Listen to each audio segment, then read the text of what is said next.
Up, we have Drag Me to the Crusher from the Five Nights at Freddy's Sister Location soundtrack. Once again, everybody, this is a Basterd's LFA, a layman-friendly analysis. I'm a professionally trained musician, a composer, and my objective here is to explain things in a way so that you don't have to be one to understand what is happening here musically. If you like the sound of that, make sure you're following the channel, subscribe to the channel, whatever term you want to use. Like the video, share the video, leave a comment, turn on notifications, all that good stuff.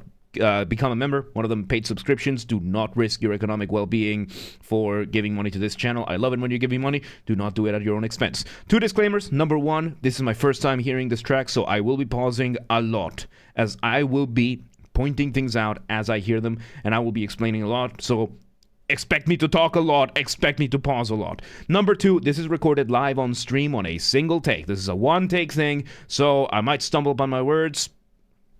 Whatever happens, happens, right? So with that being said, I forgot to open Paint. Let's do this then. Let's go. Let's see what we got. Drag Me to the Crusher from Five Nights at Freddy's Sister Location. Let's go.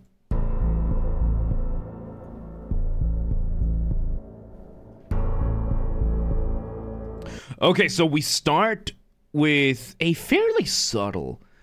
We start with what sounds percussive, but it's just a piano, very, very low. Nico, welcome to the day. How you doing? Very low piano, like playing a very, very low note and just letting that one be a little bit more percussive than a piano would usually be. We're having a kick drum giving us a little bit of a beat, and in between those beats, in syncopation, we have a bass giving us some, as I just said, syncopation. So let's explore the first concept of the day, syncopation. So syncopation is when you play against a beat. When it comes to music, you have three main components: melody, harmony, rhythm. When it comes to rhythm is just how we treat time, how we subdivide it, how we end up determining what happens when and where. So that is subdivided into measures or bars. Those two terms are interchangeable. And those then are determined by a time signature. So the time signature is going to be two numbers, an upper number and a lower number. This is the most common time signature of all time in the West, the 4/4 time signature. Upper number is how many notes in a bar. Lower note is what kind of note it is. In English, it's super easy to remember. Whole notes is 1, half notes is 2, quarter notes is 4, eighth notes is 8, 16th notes is 16, so on and so forth. So in this case, 4/4 is 4 quarter notes per measure. And when we count as something as being on the beat, it is whenever these happen. So a 4/4 measure is going to be 4 quarter notes. So we're going to be counting 1 through 4 in a single measure. 1, 2, 3, 4. 1, 2, 3, 4. So whatever notes or hits or rhythms happen in one of those we count as on the beat. So if something hits on 1, 3, 2, 4, any of those, that is on the beat. Anything that doesn't happen there is counted as syncopated. Syncopation just means in between the beats or off beat. So in that case, if I were to click my finger to the beat, on the beat, 1, 2, 3, 4, 1, 2, 3, 4. Syncopated, 1, 2, 3, 4, 1, 2, 3, 4. So it is, you can feel how it is off in that sense. And what we're doing right now is that we're having the piano giving us that very, very first note on beat. Then we're having the kick drum giving us a little bit more on beat. And we are having the bass giving us that syncopation to keep that motion going. Let's see where it goes.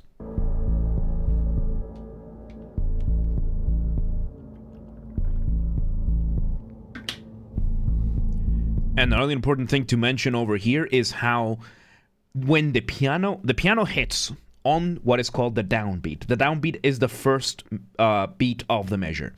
And whenever the piano isn't playing, the kick doesn't replace it there. So that's how we're getting this moment of extra silence, because that's where the piano is supposed to hit, but there are bars when it's not hitting, giving us this sense of absence. because we already got 2 bars where the piano starts and then the kick, then the bass, then kick, then bass, then piano, but the piano wasn't there anymore. That kind of thing. Super Ninja, welcome to the day. How you doing? Let's see where it goes. There we go. Now we got the drum kit, the drums and bass doing this, and we got a melody going in the bass line. So the bass line has become our melody, which means the bass line is now holding our motif. The motif being the smallest version of your musical idea, the seed from which everything else comes from.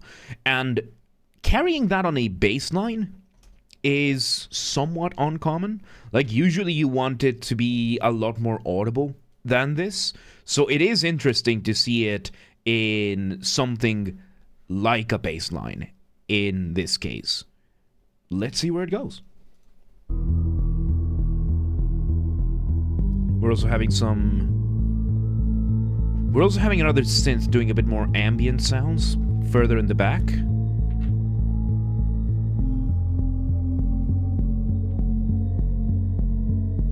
Yeah, and it's not a kick drum, I just realized. It's the sound you get when you cut an audio wave at the wrong spot with the bass turned up, and that is what is giving us the sense of a kick. It's not an actual drum sample. It could be any audio wave that could possibly exist, and it's the thing, right? Because I think yes, Corby, welcome today. So yes, we have, for example, here's how it looks like, and I've made the example many times that if you want a audio, let's say this is an audio file, and you want it to sound smooth, what you're gonna do is that instead of just cutting it, what you're gonna do is you're gonna grab one of the last moments and then turn the volume down so that by the time you cut off the file, it doesn't give you a sudden clip. Because when you do that, it's basically the speaker bouncing, like being forced to bounce back to conform with the audio. Because how speakers work is that they vibrate usually backwards and forwards. That's how they vibrate, and the audio waves conform to that. When the audio wave is going upwards, the speaker is bouncing forwards. When the audio is bouncing backwards, when the speaker is bouncing backwards, the audio wave is going backwards. So what happens when you have a file where you have an upwards going sample, and it is not met by an downward sample, but it's cut, and then you put another upward going sample, the speaker is going to have a moment where it has to force itself to quickly bounce back and then again forth, and that creates a little pop. And it seems this soundtrack is using that little pop over here that you have to do when you cut an audio track wrong to use as the kick drum. That is creative. Abyss Stalker, welcome today, man. How you doing? So yeah, it's a pop that you get through technically an audio glitch. And we're using that as our kick drum here. Blowboom, welcome to today. How you doing? Let's see where it goes. So yeah, we are repeating the bass line, but now we have a bit more ambience. We're introducing a little bit of static. We are repeating everything. We're still repeating the progression, the motif. Yep, every repeat, the synth in the background giving us the chords is becoming ever so slightly louder. It's been very, very subtle. Like, I'm surprised this isn't like a 5.5 minute track. I am very surprised because it's slowly increasing in volume in such a way that it sneaks up on you. It's one of those gradually and then suddenly thing that you don't notice it until it's already there. So nice. And yes, Bill requested this, yeah. Let's see. Plus a couple of other ambient sounds that do drown a little bit. Yeah, because we do have these sounds that are kind of on the background sound, like they sound like metal being dragged through tiles, I would say, which is on topic for it's thematic. It fits the theme of Five Nights at Freddy's. So it has that, like the ambient sound. I'm hearing that the sound of some solid material that I think it's metal being dragged through a tile floor. And on top of that, we have the, what's it called? The synth. We have some extra ambience to give us the sound of empty hallways. Just the sound of an empty hallway where something else is happening very, very far away. It's pretty creative. It's very fitting here to add those. Because musically speaking, we've been having pretty much the same loop so far. We've been having, like, other than the intro where we had the piano, we are having almost the same exact loop of the bass going back and forth between the chords and the little melody and the bouncing back and forth between the two notes. So, yeah, I didn't know Five Nights at Freddy's had soundtracks until we heard this. Yeah, not this, but these. It's not the first one we do. Let's see. The background noises are getting a little bit more frequent, and the bass is, I think, okay, so I think we are making a doubling. Moiduser, welcome to the day. How you doing? So I think we're doing a doubling here. Doubling, by the way, is an instrumentation slash orchestration term when you have more than one instrument playing the same thing. And in this case, I think the synth that has been playing the chords next to the bass, as it's been slowly increasing in volume, the frequencies are matching a lot those of the bass. So it's giving the illusion, because it's not playing it, but it's giving the illusion that it's doing the doublings, and the illusion is achieved by the kick drum. The illusion is achieved by the kick drum because the kick drum is making it, the kick drum, because it's an audio glitch, it's making it sound like a note is being hit. I don't know if this one's intentional or not, but that's clever. That's clever. That's clever. Let's see.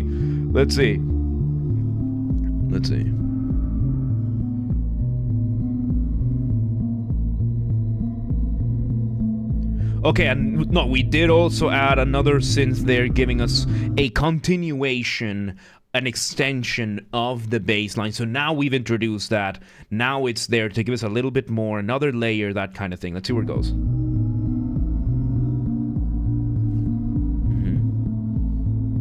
By the way, what is happening here with the bass line and the motif, that is called sequencing.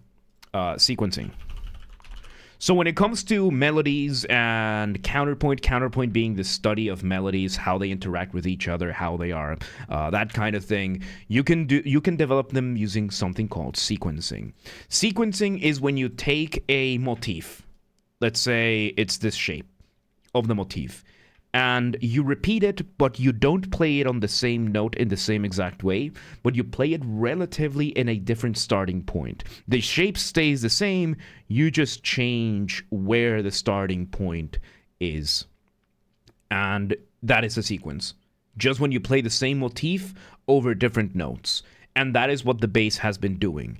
And the motif is now being complemented by one of those synths, giving us that extra note, giving us a quasi-call and response between the bass and the synth. Call and response is as it sounds. One instrument does a call, the other one responds. It's a back and forth, kind of like a conversation, just happening at a micro scale. Let's see where this goes. So is imitation at one note, higher, lower, or is that a sequence? Imitation... So imitation can be a a way of sequencing. Sequencing is when you are... Imitation is usually when another musical line is doing it.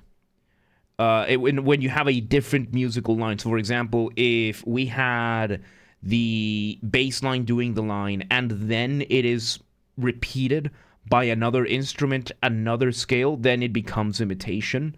Sequencing is usually when you do it with the same instrument.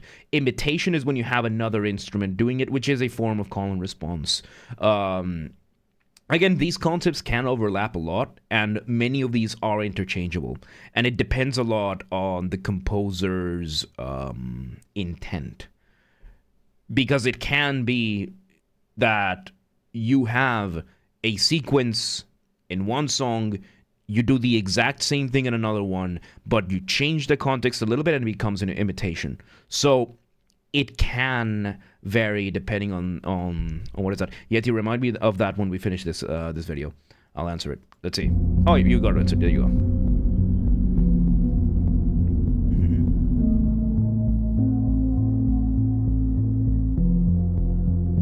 Okay, some of the background noise is gone a little bit. The piano is back. How are you going in this? Okay, we do a recapitulation of the intro, and then it ends. So that it can loop right to the beginning. Man, for how short this was, this had a lot of... For how short it was, and how simple it was, this track had a lot going for it. This had a lot going for it, man. There you go. That was Drag Me to the Crusher from the Five Nights at Freddy's Sister Location soundtrack. Once again, everybody, this has been a Basterd's LFA, a layman-friendly analysis. I'm a professionally trained musician, a composer, and my objective here has been to explain things in a way so that you don't have to be one to understand what has happened here musically. So if you're watching this on the video archive thing, thank you for watching. Make sure you're following the channel. Subscribe to the channel, whatever term we ought to use. Like the video, share the video, leave a comment, turn on notifications, become a member, one of them paid subscriptions. Do not risk your economic well-being to give me money. I love it when you give me money. Do not do it at your own expense. Also, if you want to listen to this without me interrupting every 3 seconds, I'll be linking this down below. If you want to request a song and you're not on the live stream, you need to go to the Discord, go to the LFA requests channel, and follow the instructions on the pinned messages. If you don't follow the instructions, Ava is going to deny your request, and she might even shout at you. I'm not going to blame Ava if that happens. And number 3, if you want to watch these streams when they happen, we aim for Monday through Friday, 6 p.m. Central European Time. Full schedule in your local time zone is on the Twitch and the Discord, both linked down below, so that you don't have to calculate and bother with that kind of stuff. Also, follow the gaming channel. We do after shows usually during our streams, and those get eventually dumped on the gaming channel. Games are Basterd, link down below. Same username, swap the J for a G, and that's it. You got the username. So yeah, there you go. That was Drag Me to the Crusher from the Five Nights at Freddy's Sister Location soundtrack. That was interesting, man. That was very, very fascinating. But yeah, let's move on.